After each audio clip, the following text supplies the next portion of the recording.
करने विभक्ति चैतन्य નથી કઈ દૂર નૂર ભર્યું ભરપૂર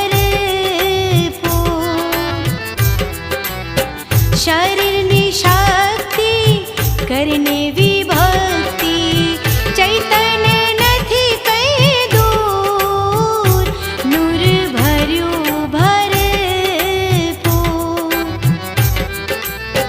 परम गुरु ने ज्ञान गाति मड़ता परम गुरु ने ज्ञान गाति मड़ता दर्शासे 14 भुवन તું ખોવાઈ ગયો છે તનમાં તું ખોવાઈ ગયો છે તનમાં એક કરો ગુરુ ચરણ નિવાસા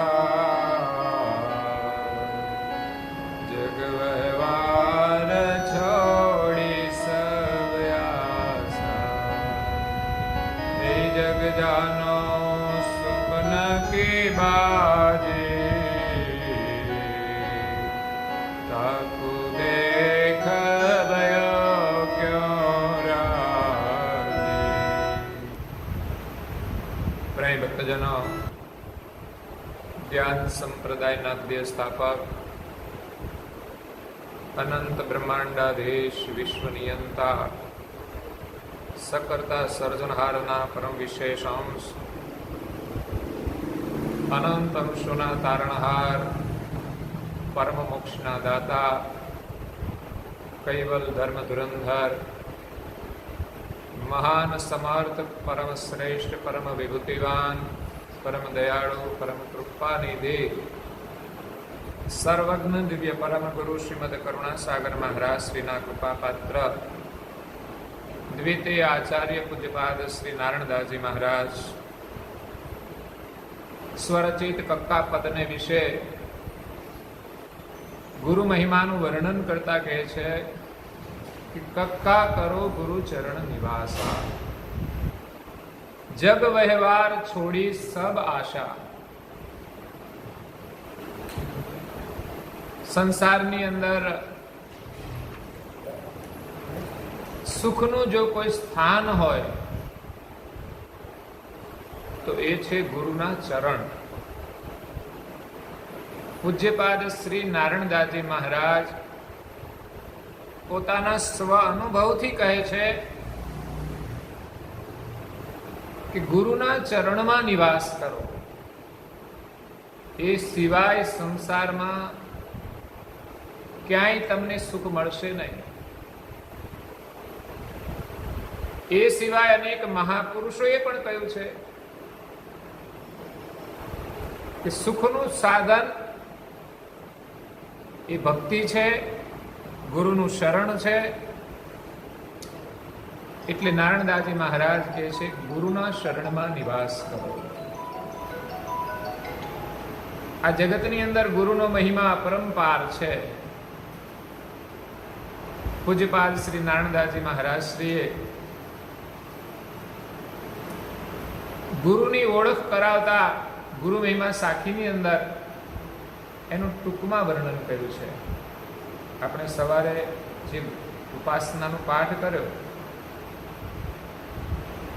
એ માત્ર પ્રસંગોપાત નથી કરવાનો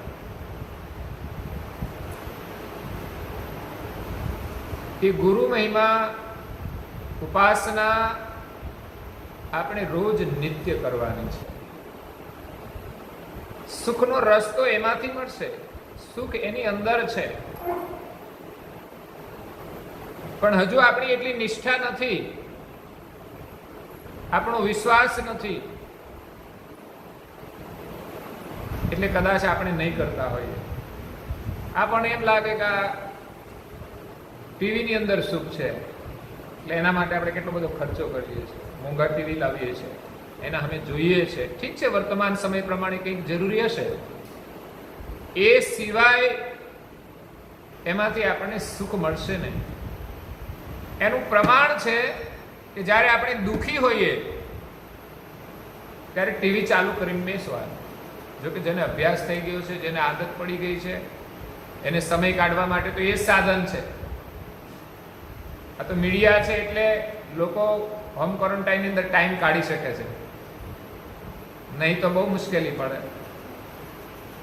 પણ ક્યારેક ક્યારેક એવી પણ મુશ્કેલીઓ હોય છે, એવી ઉપાધિ હોય છે, એવી બીમારીઓ હોય છે,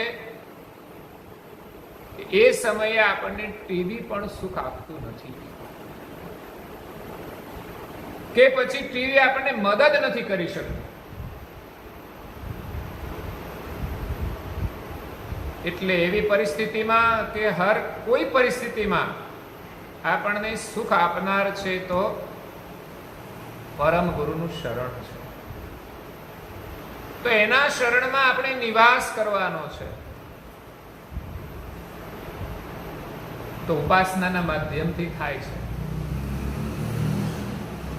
ઉપાસનાની અંદર મંગલા આરતી આવે છે, શણગાર આરતી આવે છે.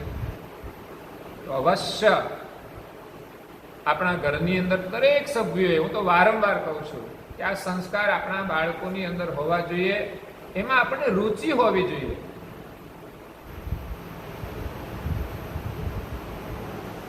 મંગલ પ્રાર્થના છે, આપણું કલ્યાણ કરનારી પ્રાર્થના છે. રોજે નિત્ય કરીશું ત્યારે એનો આશય સમજાશે, એની સમજણ આવશે અને ધીમે ધીમે આપણા આચરણમાં આવશે.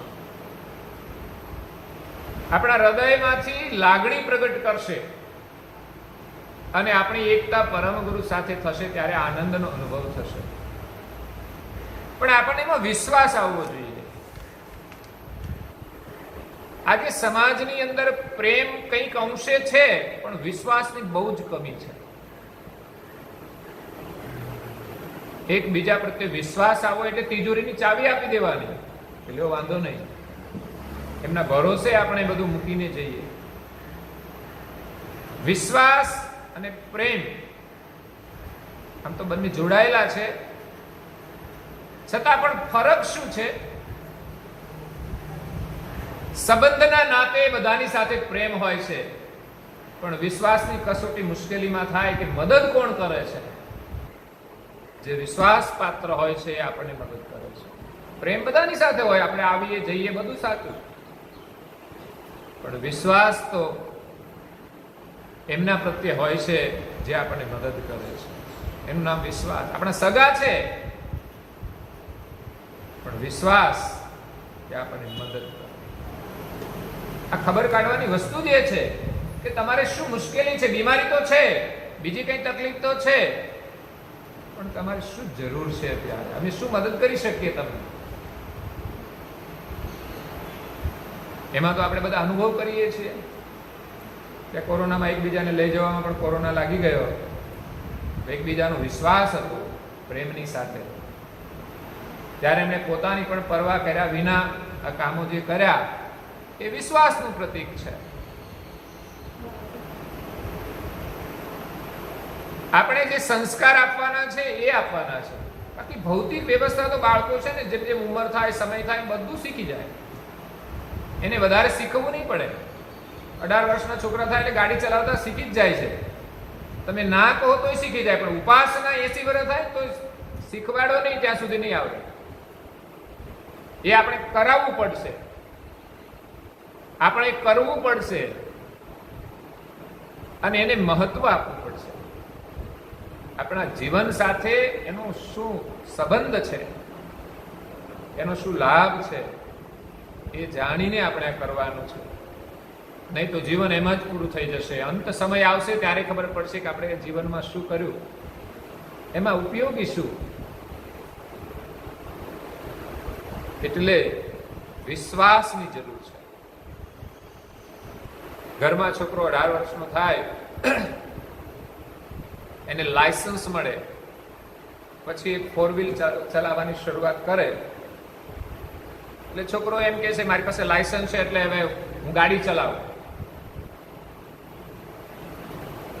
એના પિતા રોજ ડ્રાઈવર સાથે કારમાં જતા હતા, પણ છોકરાનું લાયસન્સ આવી ગયું એટલે છોકરો એમ કહે છે કે હું ગાડી ચલાવું. પણ પિતાને એના ઉપર બહુ વિશ્વાસ નહીં આવે.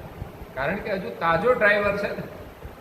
છોકરો છે એમનો એના પ્રત્યે પ્રેમ તો પૂર્ણ છે, ડ્રાઈવર કરતા પણ અધિક પ્રેમ છે, પણ વિશ્વાસ એના ડ્રાઇવિંગ ઉપર નહીં આવે. કેમ કે હજુ નવો દિશાળીઓ છે, અને એ છોકરાની જગ્યાએ ડ્રાઈવર બેસી ચલાવવા માટે તો કદાચ ડ્રાઈવર સાથે પ્રેમ ઓછો હશે, પણ એને વિશ્વાસ છે કે ના, આ ગાડી કમ્પ્લીટ ચલાવશે.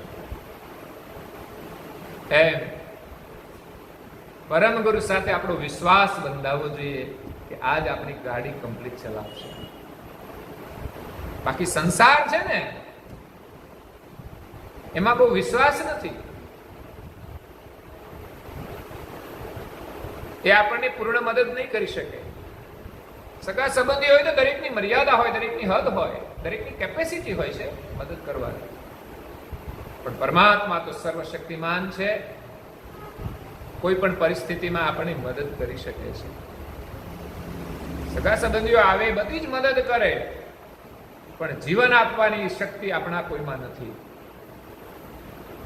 અને આપણી પ્રાર્થના જો સાચી હોય તો ચોક્કસ આપણને જીવન પણ મળી શકે છે. એટલે સાચું સુખ ગુરુ મહારાજના શરણમાં છે, અને આપણે રાત દિવસ દોડાદોડી સુખ માટે જ કરીએ છીએ. છતાં ક્યારેક વિચાર કરજો, ભૌતિક જગતમાંથી આપણે સુખને પામી શકતા નથી.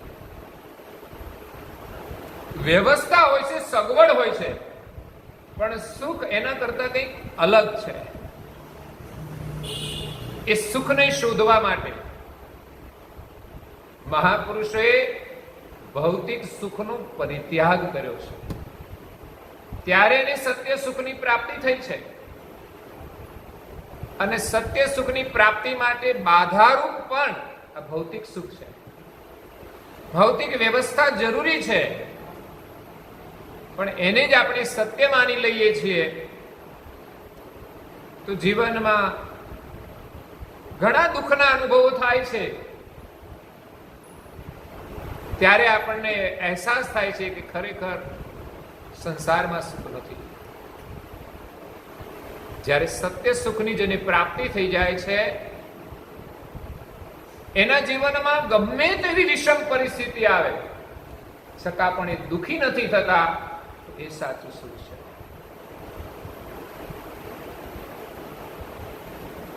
સત્ય સુખને પામવા માટે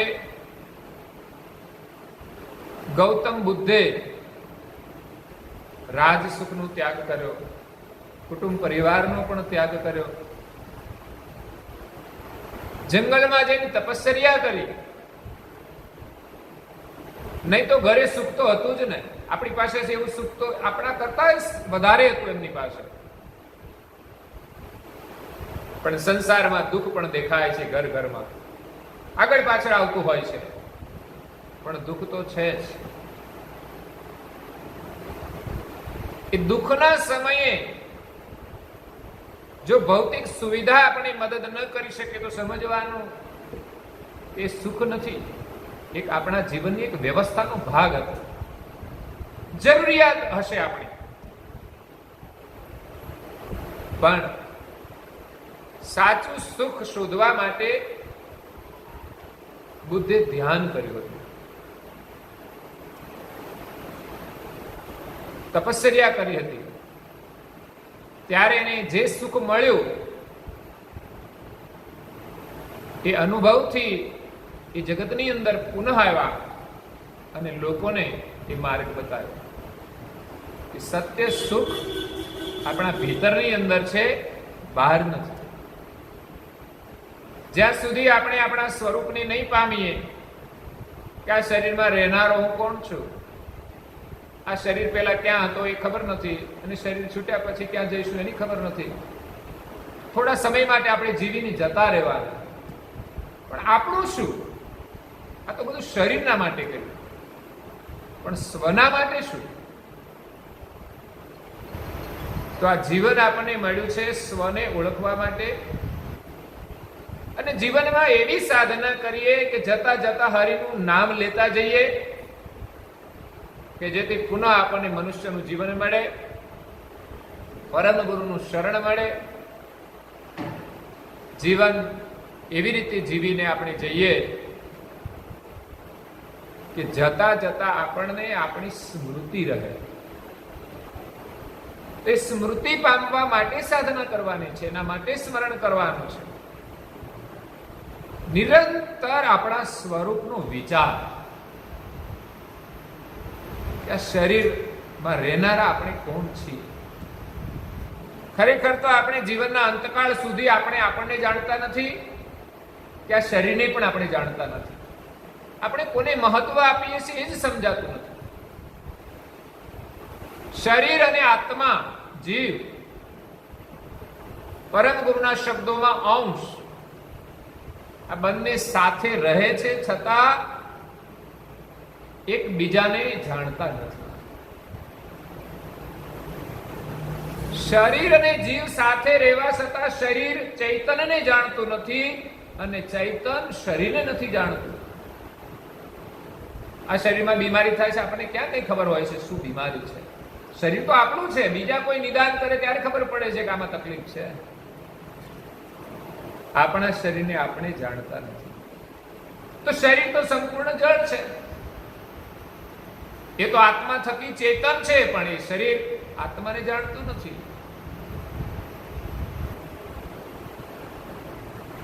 જેવી રીતે કોઈ એક ભિખારી અને એક ભિખારણ બંને ભીખ માગે છે. ભીખ માગતા માગતા ભેગા થઈ ગયા તો બંને એક જ જ્ઞાતિ, સમસ્થિતિ. ભિખારી સાથે કોઈ અમીર સંબંધ ન જોડે, પણ આ તો બંને સમાન જાતિ હતી, સમાન કાર્ય હતું. બંનેની આંખો મળી એટલે બંને સંબંધથી જોડાઈ ગયા. એમ કરતા કરતા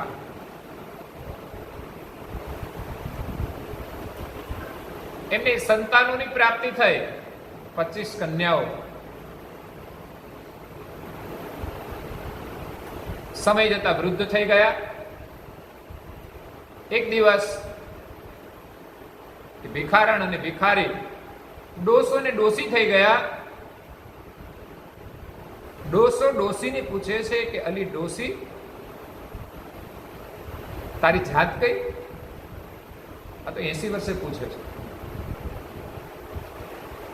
સંબંધ જોડાવામાં ઘણી વખત લોકો ભૂલી જતા હોય છે પૂછવાનું.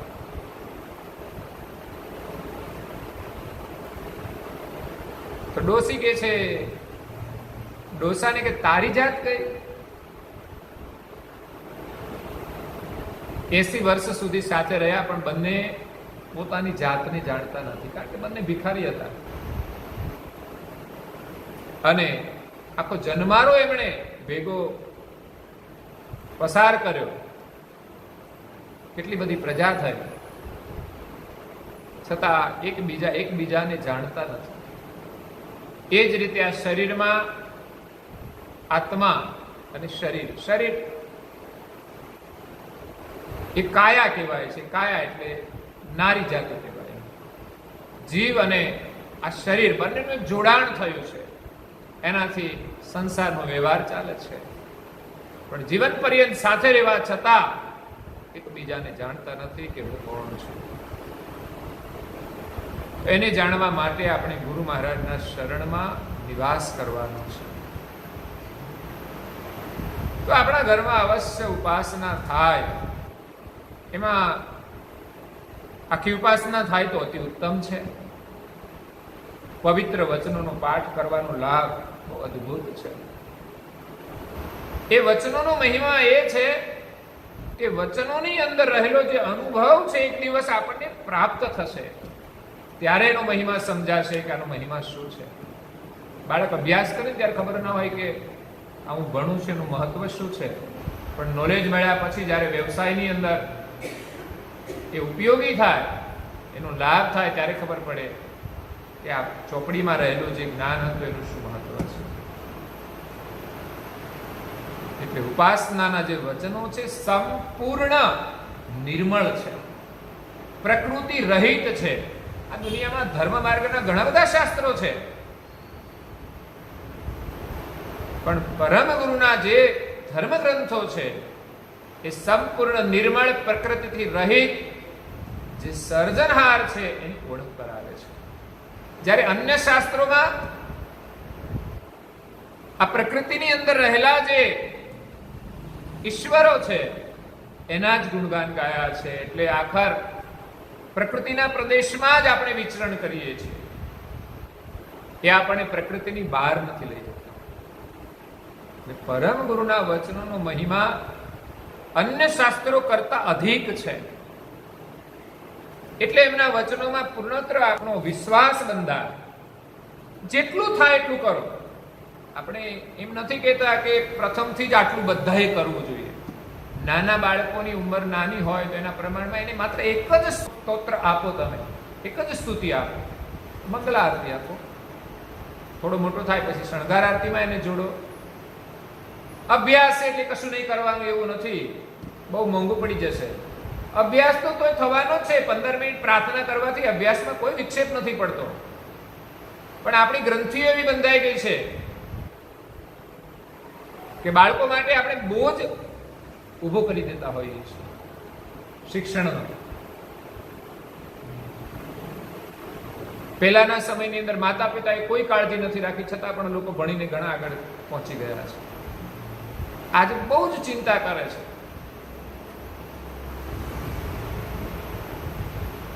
બાળકનું જે માઇન્ડ હોય એ પ્રમાણે એક્સેપ્ટ કરતો હોય છે. દરેક બાળકનું માઇન્ડ સરખું નથી હોતું. બધા સમાન હોદ્દા ઉપર નથી જઈ શકતા. એટલે એની કાળજી ચોક્કસ રાખવી જોઈએ. પણ એને જરૂરી જે વસ્તુ છે આપવાની આપણે, એ છે ધર્મના સંસ્કાર, ધાર્મિક ક્રિયાઓ, એમાં વિશ્વાસ, એનો મહિમા સમજવાનો. જીવન આત્મકલ્યાણ માટે છે અને શિક્ષણ જીવન નિર્વાહ માટે છે. એટલે વિશેષ બાળકોને શિક્ષણ તો સ્કૂલમાંથી મળે જ છે. 8-6 કલાક જે ભણતા હશે બાળકો, પ્લસ એને આપણે ટ્યુશનમાં જોડીએ છીએ તો પર્યાપ્ત છે બધું. પણ વિશેષ એના પર પછી આપણે દબાણ કરીએ તો એનું માઇન્ડ અપસેટ પણ થઈ શકે છે. અને પછી પરિણામો ઉપર પણ ટેન્શનો વધતા હોય છે. એ પણ શા માટે કરવું છે? જે આપણી સ્થિતિ હોય, જે રિઝલ્ટ આવ્યું તે પ્રમાણે આપણે સતત મહેનત કરતા રહીએ, એ જરૂરી છે. પરિણામ પછી જે આવે તે, નિષ્ફળતા પણ મળે તો નિરાશ ન થવું, અને સફળતા મળે તો ચકિત ન થવું. તો શિક્ષણની સાથે સંસ્કારનો સમન્વય મહત્વનો છે. આપણા બાળકો સંસ્કાર સંપન્ન બને તો એ સુખી થશે. શિક્ષણથી એ ભૌતિક સુખ તો મેળવી શકશે, પરંતુ એની પાસે જો સંસ્કાર નહીં હોય, ધાર્મિક શિક્ષણ નહીં હોય, તો જીવનમાં આવતી જે મુશ્કેલીઓ છે એમાં એ સમ નહીં રહી શકે. એટલે આપણે ઉપાસનાના સંસ્કાર આપવાના છે. મંગલા, શણગાર અને કરતા સ્તુતિ આ પ્રથમ સ્ટેજ છે. આટલી પ્રાર્થના તો અવશ્ય દરેક સભ્યોએ કરવી જોઈએ. બીજા સ્ટેજમાં તમને નિવૃત્તિ મળે, રવિવાર હોય કે રજા હોય કે વેકેશન હોય કે એ સિવાયનો જે સમય મળે, આપણું કોઈ વ્રત હોય તો એ દિવસે આપણે બધું કરવું જોઈએ. તો પ્રકમમાં છે, એક એક પ્રકમમાં કેટલી મહત્વની છે. આપણે એનો પાઠ જ નથી કરતા તો એનો મહિમા કેવી રીતે જાણી શકીશું? પરમ ગુરુનું અદ્ભુત દર્શન છે એમાં. ચાલો સંત સજન પ્રકમમાં પ્રભુની કરો. આપણે મંદિરમાં જઈએ છીએ, પ્રકમમાં કરીએ છીએ, 1 કરીએ, 5 કરીએ, મિનિમમ 1 હોય, પણ વિશેષ 5 પ્રકમવાનું મહત્વ છે. કઈ લોકોને જડવાત પણ લાગે કે મંદિરમાં જવાથી થોડું કલ્યાણ થાય છે, આ કરવાથી. સંસ્કાર છે. કલ્યાણ તો ઘણું આગળ છે. સમજણ આવે ત્યારે કલ્યાણ થાય છે. પણ એ ફરતી વખતે આપણે સ્મરણ કરવાનું છે. જેમની પરિક્રમા કરીએ છીએ એની સ્મૃતિ હોવી જોઈએ. ઘરમાં મા બાપ હોય એને પગે લાગીએ તો ખાલી કઈ થોડા નમન કરીએ, ખાલી વાંકા વળીએ છીએ એવું નથી, પણ વંદનનો એક અદ્ભુત ભાવ હોય છે, એમાં લાગણી હોય છે, એમાં મા બાપનું એક દર્શન હોય છે, એમના ચરણ સ્પર્શનો મહિમા હોય છે, અને એની તમે પરિક્રમા કરો તો માતા પિતાના જે ઉપકાર છે એનું એક દર્શન એમાં હોય છે. પરિક્રમા કરો. પેલા એ પણ સંસ્કાર હતા, સમય અનુસાર કદાચ ન કરીએ તો આપણી લાગણી હોય તો સારી વસ્તુ છે, પણ આ સંસ્કારની પરંપરાથી આ લાગણી જોડાઈ રહેતી હોય છે. નહીં તો આપણે કે મા બાપને પગે ન લાગે તો ભાવ તો છે જ ને, પણ આપણે ક્યારે એ ભાવ ભૂલી ન જઈએ માટે સંસ્કારની પ્રક્રિયા મહત્વની છે. ભાવ ઓછો થશે, વધશે, કેમ ખબર પડશે? જો તમે વંદન કરતા હશો તો એક પ્રમાણ હશે કે તમે વંદન કરીને જાઓ છો, અને ભાવ જ્યારે ઓછો થશે ત્યારે તમે વંદન કરી નહીં શકો. એટલે આપણી આ એક સંસ્કારની પ્રક્રિયાઓ છે. એમાં પરિક્રમા એ પરમ ગુરુનું એક દર્શન કરાવે છે, પરમ ગુરુનું સ્મરણ. પછી તો લોકો પરિક્રમા કરતા કરતા બીજું કોઈ સ્મરણ કરે તો એ પોતાનો વિષય છે. એટલે પરિક્રમાનો મહિમા જાણીને આપણે પરિક્રમા કરીએ, પરમ ગુરુનું સ્મરણ કરીએ તો અદ્ભુત લાભ પ્રાપ્ત થાય છે. નહીં તો પરિક્રમા ફરતા ફરતા મોબાઈલ ગજવામાં હોય, મોબાઈલ આવી જાય તો પાછો તાત્કાલિક આપણે ઉઠાવવો પડે. એવું કોઈ ઇમરજન્સી હોતું નથી. ન ઉઠાવો તો 5 મિનિટ પછી પણ તમે રિંગ કરી શકો છો, કોલ કરી શકો છો. પણ આપણી અધીરાય કે પરિક્રમાનો જે મહિમા છે ન જાણતા હોઈએ, કે દર્શનનો મહિમા, મંદિરની અંદર પ્રવેશ કરો એટલે પછી આ પ્રવૃત્તિને આપણે બ્રેક રાખવી જોઈએ 5 મિનિટ માટે. દર્શન માટે તો તમારી 5 મિનિટ હોય છે, એમાં કોલ આવી જાય તો એટલો મહત્વનો નથી હોતો કંઈ, અને હોય તો પણ એ આપણે દર્શન કરીને જ કરવાના છે કંઈ કામકાજ. 5 મિનિટ પછી પણ જવાબ આપી શકીએ છીએ. પણ આપણે ધાર્મિક પ્રવૃત્તિને એટલું મહત્વ નથી આપતા કે ભાઈ આ પ્રવૃત્તિ આપણે એકાગ્રતાથી કરવી જોઈએ. એ ઘરમાં પણ એવા મહત્વના કામો હોય છે, ત્યારે બહારનું કોઈ કામ આવી જાય તો આપણે એમ કહીએ હું પછી આવીશ, મારું કામ મહત્વનું હોય એ કરીને પછી આવીશ. એ જ રીતે પ્રાર્થના ઉપાસનામાં કોઈ વિક્ષેપ ન પડે પ્રભુના સ્મરણમાં, એટલા માટે આ મંદિર દર્શનનું મહત્વ છે. તો પરમ ગુરુની ઉપાસનામાં આપણને બધું જ મળે છે. અષ્ટ સિદ્ધિ નવનિધિ સબે સુખ સંપત સબ સાજ, ગુરુ ઉપાસન મેં સબે પામે અનુભવ રાજ. આપણને અનુભવનું રાજ મળશે, એ જ સાચું રાજ છે. આ દુનિયામાં મળેલું રાજ તો રહેવાનું નથી કાયમને માટે, પણ સાચું આપણું રાજ જે ચાલે આપણું. બાકી તો ઘરમાં ચાલે તો ચાલે, નહીં તો નાય ચાલે, એવું છે બધું. ક્યારેક પત્ની કયું કરે ન કરે, પતિ કયું કરે ન કરે, છોકરા કયું કરે ન કરે, આવું બધું તો બનતું જ રહેશે. આમાં આપણું ચાલે છે ક્યાં? પણ પરંપરા અનુસાર, સંસ્કાર અનુસાર બધા જીવતા હશે ને તો બધું ચાલે છે. બાળકો પણ કયું કરે છે, પતિ પણ કયું કરે છે, પત્ની પણ કયું કરે છે.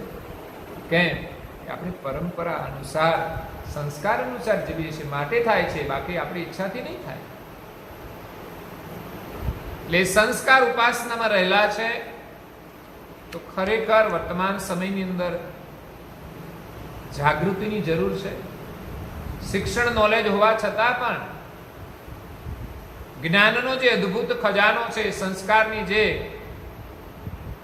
અમૂલ્ય પ્રક્રિયાઓ છે, એ આપણાથી કઈ છૂટી ના જાય. ઘરમાં ઉપાસનાનો પાઠ થાય તો એ વચનો આ ઘરને પણ પાવન કરે છે, આ શરીરને પણ પાવન કરે છે. શરીરમાં રહેલું મન, બુદ્ધિ, અહંકાર, ચિત્તને પણ શુદ્ધ કરે છે.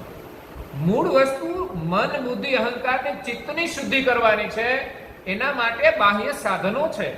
મંદિર સુધી જવું એ પણ એક બાહ્ય સાધન છે. હું તો દરેક લોકોને કહું છું કે તમે બહાર રહેતા હો, બહારથી અહીંયા આવો તો પણ તમારે પહેલા મંદિરે જવું જોઈએ.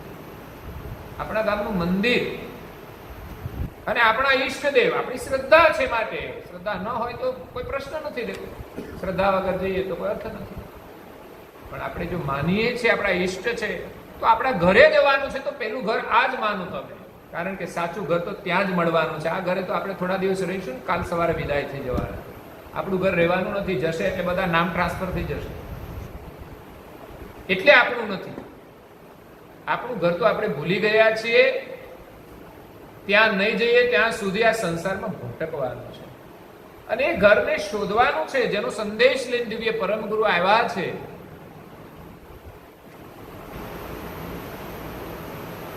તે પરમ ગુરુના શરણમાં નિવાસ કરવાનો છે. તો ઉપાસના એમના શરણમાં નિવાસ કરવાનું માધ્યમ છે. પછી એ જ વિચાર અને ભાવનાથી આપણે સંસારિક કાર્ય કરીને પરમ ગુરુના શરણમાં રહીએ. પછી આપણે ખોટું કરીશું તો અંદરથી અવાજ આવશે, આ ખોટું છે. જ્યાં સંસ્કાર નહીં હોય તો અંદરથી કદાચ ધીમો અવાજ આવે છે, પણ એને આપણે સામાન્ય ગણી લઈએ છીએ અને ખોટું કરવાની પ્રાથમિકતા આપીએ છીએ. કાં તો બધા કરે છે, આપણે એકલા થોડા કરીએ છીએ. ઘણું જૂઠ વ્યાપક હોય છે. સામાન્ય જૂઠાણું તો આપણે ફોન કરીએ તો બોલતા હોઈએ છીએ, પણ જૂઠ એ જૂઠ છે. એમાંથી એ આગળ પણ વધી શકે છે, પણ સંસ્કારની પ્રક્રિયા જ જૂઠને રોકે છે. એટલે આ સંસ્કારને આપણે પ્રાથમિકતા આપવાની છે. કક્ક કરો ગુરુચરણ નિવાસ, જગ વ્યવહાર છોડી સબ આશા. નારાયણદાસજી મહારાજજીનો અનુભવ છે. જગતના વ્યવહારની અંદર ઘણી બધી આપણી આશાઓ હોય છે. આશાઓને લઈને, ઈચ્છાઓને લઈને આપણે જીવતા હોઈએ છીએ. મહત્વપૂર્ણ જેટલી ઈચ્છાઓ હોય એટલી તો સહજમાં પૂરી થઈ જશે. એ સિવાયની બહુ આશાઓ લઈને આપણે જીવવું નહીં જોઈએ, કારણ કે આશા અને નિરાશામાં જ આપણે દુઃખી થઈએ છીએ. આશા છે તો દુઃખી થઈએ છીએ. બાકી આપણે જે કરવું જોઈએ એ કરવાનું, વ્યવસાય કરવાનો છે, પણ બહુ આશાઓ લઈને જીવીએ છીએ અને આપણી પૂરી ન થાય તો દુઃખ થાય છે. અને જીવનના અંતે તો બધું છોડીને જ જવાનું છે. આશા પૂરી થઈ તો શું, ના થઈ તો પણ શું. એટલે નારાયણદાસજી મહારાજ કહે છે કે કક્ક કરો ગુરુચરણ નિવાસા. પરમ ગુરુના શરણમાં નિવાસ કરવાનો અભ્યાસ કરી લો. જગ વ્યવહાર છોડી સબ આશા. જેટલું જરૂરી હોય એટલું કાર્ય કરો, સિવાય પરમ ગુરુના શરણમાં નિવાસ કરો. આ જગ જાનો સુપન કી બાજી. આ સંસાર એક સ્વપ્ન છે, સત્ય નથી. આપણને રડાવી જાય છે, એ જ સ્વપ્ન છે. પણ જ્યારે વાસ્તવિક સમજાય છે ત્યારે ઘણું મોડું થઈ જાય છે. જીવનમાં આવતા આવા જે મૃત્યુના પ્રસંગો છે એ પણ આપણને એ જ સંદેશ આપી જાય છે. જીવન આ જ સત્ય છે. એક દિવસ જવાનું છે, બધું છોડીને જવાનું છે. પરિવાર માટે આપણે ભૌતિક વ્યવસ્થા ગમે તેટલી કરીને જઈએ, એનાથી પરિવાર સુખી નહીં થાય. પરિવારના પ્રારબ્ધમાં જે હોય છે એને મળી જાય છે, પણ સુખ તો કોઈ પહોંચેલા સંતોના સાનિધ્યમાં હોય છે, એમના સત્સંગમાં હોય છે, ગુરુના શરણમાં છે સુખ. એ આપણો વિશ્વાસ બંધાવવો જોઈએ, એમના વચનોમાં વિશ્વાસ આપવો જોઈએ. એહી જગ જાનો સુપન કી બાજી. તાકુ દેખ ભયો ક્યો રાજી. આપણે સંસારની વ્યવસ્થામાં ક્યારેક રાજી થઈ જઈએ છીએ, બધું મળે, પણ જશે ત્યારે દુઃખ તો થવાનું જ છે. અને બધું જનારું હોય છે પાછું. સંબંધો છૂટનારા છે, વસ્તુઓ આવે છે ને જાય છે. એ બની કોઈ સમય નષ્ટ થઈ જાય છે. આનું નામ જ સ્વપ્ન છે. આપણે ઊંઘમાં સૂતા હોઈએ અને સ્વપ્ન આવે અને સુખ સાહેબી હોય, પણ ઊંઘ જ્યારે ઉડી જાય છે ત્યારે એમાં કશું હતું બધું સ્વપ્નમાં બધું જ હતું. પરણેલા ના હોય તો સ્વપ્નની અંદર મેરેજ પણ થઈ જાય છે, પણ જાગે તો કશું નથી હોતું. એમ જ આ સંસાર સ્વપ્ન છે, દેખાય છે, જેટલી જરૂરિયાત હોય એટલું જ મહત્વ છે, સિવાય એમાં જેટલી મમતા છે એટલું જ દુઃખ છે. પછી શરીર હોય, શરીરના સાધનો હોય, બધી જગ્યાએ આપણી મમતા જોડાયેલી છે, એ આપણા દુઃખનું કારણ બને છે. શરીરને કપડાની જરૂર છે તો કપડા તો હોય છે, પણ દુઃખ ક્યાં છે? ફેશનેબલ જોઈએ છે, આવા તેવા જોઈએ છે, એ દુઃખ છે. ખાવાનું તો મળે છે, પણ સ્વાદ માટે આપણે જીવીએ છીએ ત્યારે તો આ બધા રોગ થાય છે ને. રોગનું કારણ જ ભોગ છે. ભોગથી આપણા મનને સંયમિત કરવાનું છે. ભોગમાં જ્યારે આપણે વિવેક ચૂકી જઈએ છીએ ત્યારે એનું પરિણામ કોઈ પણ પ્રકારના રોગ પેદા થાય છે. આજે રોગથી બહુ જ સાવધાન રહેવાની જરૂર છે. એટલે હું વારંવાર કહેતો હોઉં છું વ્યસન ઉપર. ઘણાને એમ લાગે કે વારંવાર વ્યસનની જ વાત આવે છે, પણ તમારા દુઃખની જડ પણ એ જ છે. પછી ખબર તો અમારે કાઢવા જવાની ત્યારે શું કહેવાનું, એને ખબર લેવાની ત્યારે શું કહેવાનું. પણ ઘણીવાર આપણી માનસિકતાથી આપણે વિચારતા હોઈએ છીએ કેટલા લોકો વ્યસન કરે છે પણ બધા દુઃખી નથી દેખાતા, એવું જ લાગે છે. તો વિજ્ઞાન ખોટું છે કે મહાપુરુષો ખોટા છે? પણ એના દુઃખનો અહેસાસ બીજા નથી કરી શકતા. વ્યસનનું સેવન કરનાર વ્યક્તિ જે દુઃખી હોય છે, ન મળે તો દુઃખી હોય છે, એ સિવાય પણ એના વ્યસનથી માંડીને જીવનના અંત સુધીનો આપણે અભ્યાસ નથી કરતા હોતા. આજની જટિલ બીમારીઓનું કારણ પણ કદાચ એમાં કંઈક છુપાયેલું હશે. પણ જે સમયે જે થાય પછી આપણે કારણ ગમે તે માનીએ, નિમિત્ત ગમે તે માનીએ.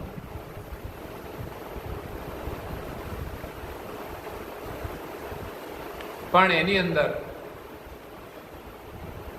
જે નુકસાન થાય છે તો થાય જ છે. ઘણા લોકો સવાલ કરી શકે કે ભાઈ બહેનો ક્યાં વ્યસન કરે છે તો એમને પણ બીમારીઓ થાય છે. પણ સંશોધનનો વિષય છે.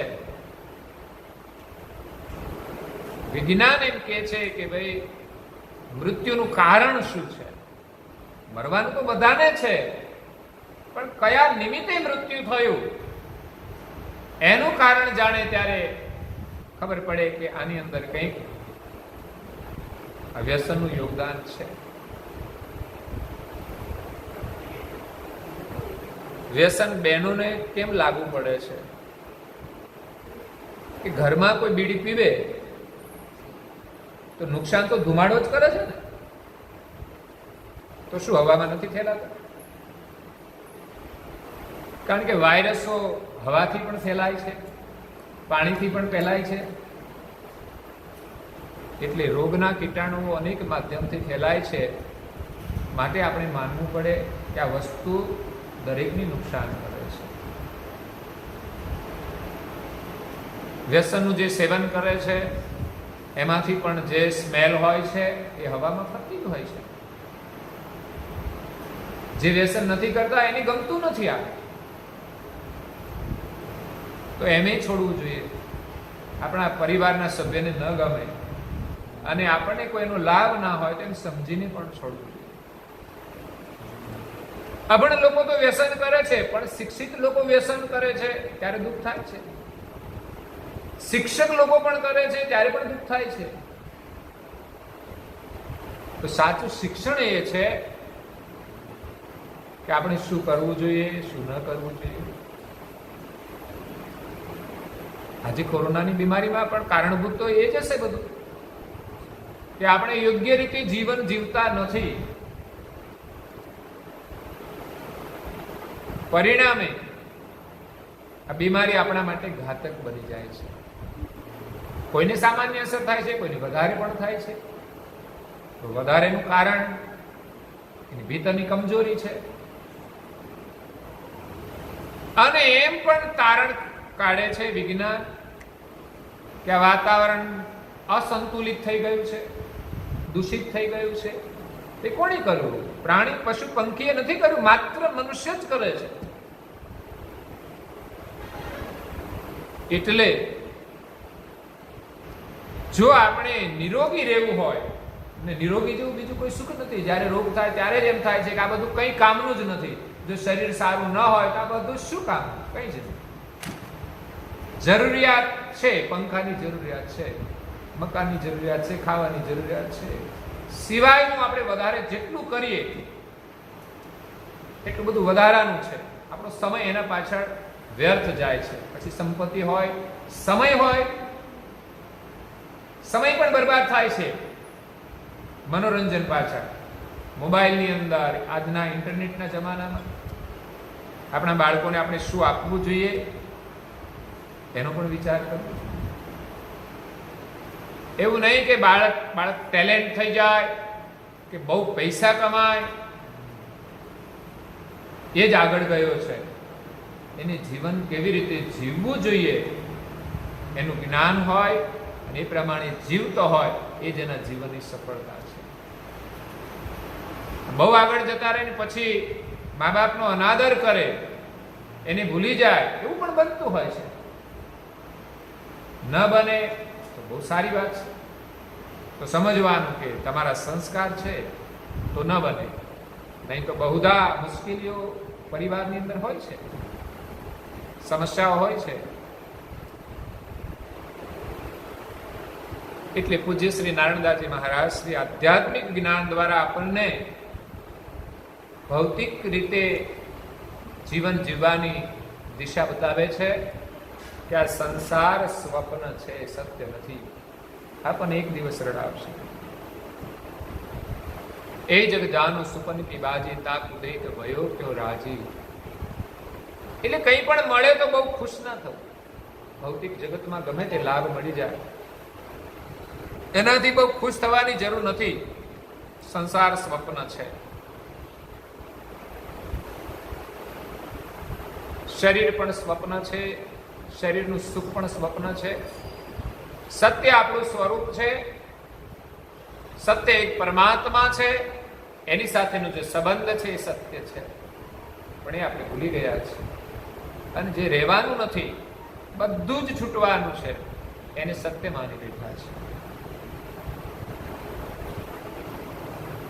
પરમ ગુરુના શરણમાં આપણે નિવાસ કરીએ, એમાં આપણી શ્રદ્ધા રાખીએ. બાળકોને આપણે એવા સંસ્કાર આપીએ કે જેનાથી એને આત્મશાંતિ મળે, બાળક સાચા સુખનો અનુભવ કરે. નહીં તો સુવિધા અને સગવડથી બાળક પરાધીન થઈ જાય છે. આપણે પણ પરાધીન થઈ જઈએ છીએ. સુખ અને સગવડ આપણા માટે એક આદત બની જાય છે. સુખ અને સગવડ મળે તો પણ એનો વિવેકપૂર્વક ઉપયોગ કરીએ, અને ન મળે ત્યારે આપણને દુઃખ ન થાય એવી રીતે જ ઉપયોગ કરવો. કારણ કે ગમે ત્યારે જીવનની પરિસ્થિતિ બદલાય છે, અને એવા સંજોગોમાં આ સાધનો વગર પણ આપણે જીવવું પડે છે.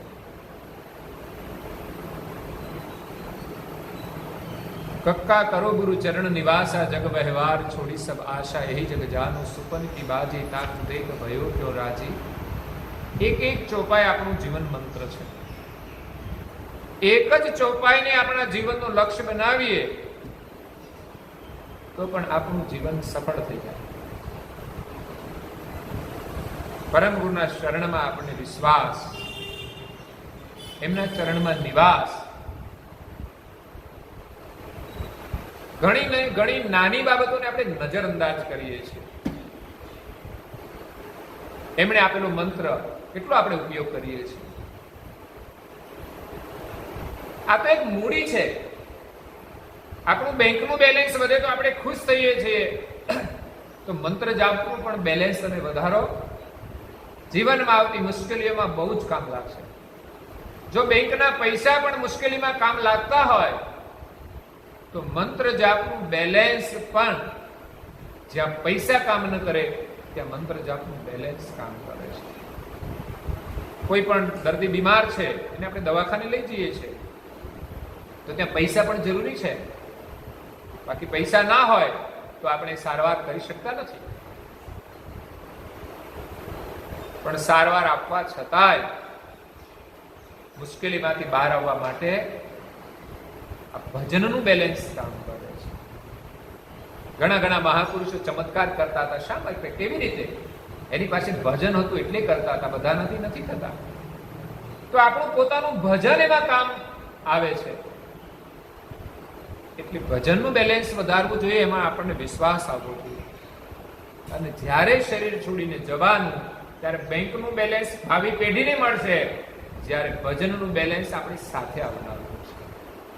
અને ભાવિ પેઢીને એ સંસ્કાર આપી જાય છે.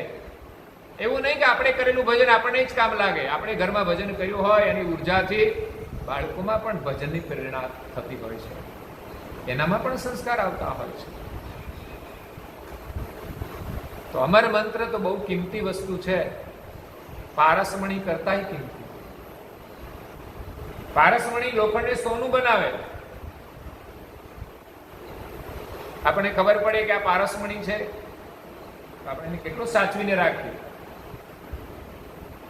અને સુખી થવા માટે, ધન કમાવા માટેનો ઉપયોગ કરીએ.